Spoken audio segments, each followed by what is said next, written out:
За нийслэлийн цаашлаад Монгол улсын хүнсний аюулгүй байдал гадныхны гарт атгагдсан байна гэдгийн нэг жишээ нь 20 гаруй тонн үхсэн малынх байж болох мах худалдаанд гаргахаар зэхэж байснаар илэрхий болсон.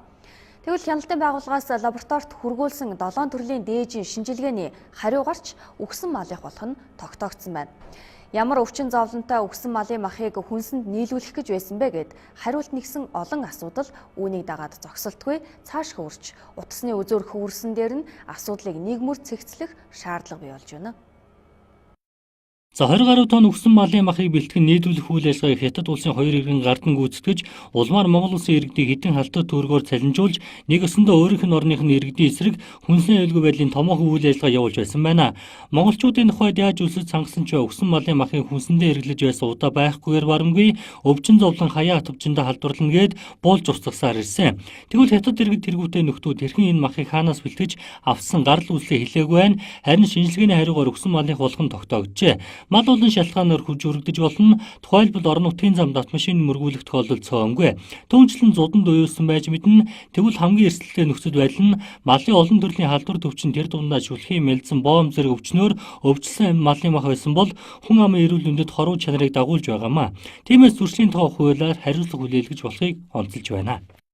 Махны өнгө нь улаан хүрэн өнгөтэй баг зэргийн нэгширсэн үнэртэй махны биелэг байдал зөөлөндөө гадаргууд ирэх дарахад хонхорхоо тэгшрэхгүй өгсөн малын мах болон өвчтэй малын махыг ялгах шинжилгээгээр өгсөн малын мах болох нь ингээд тогтоогдоод галцсан байж байгаа.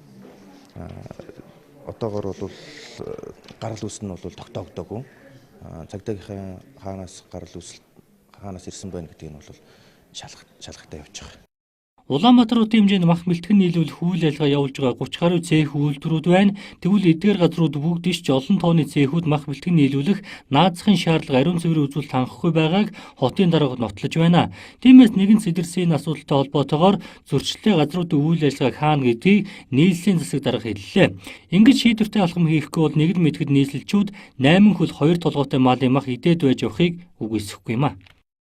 Ер нь энэ 30 гаруй үйлдвэр байгаа. Нэдлгааны газрууд байгаа. Ихэнх нь шаардлага хангахгүй байгаа. Шалан дээр шахуу одоо махаа хэрчдэг. Тэгээд шаардлага хангахгүй савнд хийж чандаг, борлуулдаг. Тэгээд экспортлж байгаа нэрээр гаргадаг боловч манай энэ зах зээлд хаана нийлүүлэгдээд явж байгааг бид нар бас бүрэн хянах тийм боломж байхгүй байгаа учраас тэр тал дээр ч гэсэн анхаарч ажиллана. Гадны улс руу мах бэлтгэн нийлүүлж гаргахдаа хамгийн дээд зэрэг стандарт мөрдүүлж харин өөрсдөө дотоодоо энэ мэтээр хяналтын үхсэн малын мах зооглоод байж байгаа нь тийм үгээд өнгөрөөж болох асуудал биш юм а. Тиймээс төрийн бодлогын хэмжээнд хүнсний аюулгүй байдлаа 100% хангах шаардлага бий болж байна. Харин иргэд махан бүтээгдэхүүн хийгээд бусад төрлийн хүнсний бүтээгдэхүүн худалдаа авахдаа хамгийн ихэнд үнийг нь асуудаг биш эргүүл тойруулж гарал үүсэл баталгааг хугацааг нь нэгтэлдэг байх хэрэгтэйг энэ үйл явдал давхар санууллаа.